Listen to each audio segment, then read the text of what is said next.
અમારી પાસે તો ઈ જન્મતિથિનું છે, પણ પછી આ લાગ્યું ને એ પછી અમે 10 દિવસ થાય એક થાળી એની સેવા કરીએ બે બહેનો. તો આ એનું કપડા ને બધું તમે અમે સાફ કરી દઈએ છીએ, એને ધોઈએ, ફિનાઇલ થી નવડાવીએ છીએ, બધું એને અમે આખું એનું કામ કરી આપીએ છીએ. બપોરના સવારના સાંજના જમવાનું એટલે જમતી તો નથી, દૂધ ને એવું પીવડાવીએ છીએ. હા તમે એને જે છીપીને કરે હા સાફ તો બધું તમે જ અમે જ કરો. કરીએ છીએ. અમે બંને બે ભેગી થાય એટલે કેમ કે એકલા લીધે ઉચકતું ન થતું. હા. બા બેન ઉચકાવે ને હું એને નવડાવી દોડાઈ દઉં અને સાફ કરી આપીએ.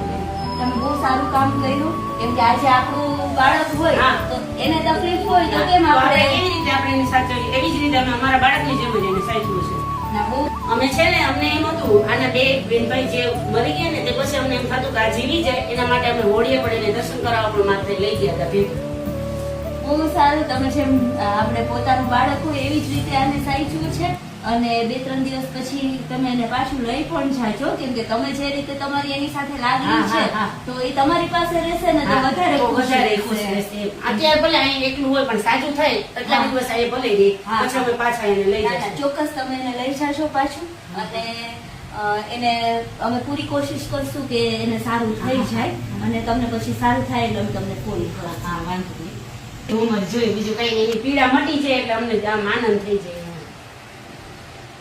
આવા પણ માણસો છે કે જે પોતાના સંતાનની જેમ આ બધાનું ધ્યાન રાખે છે.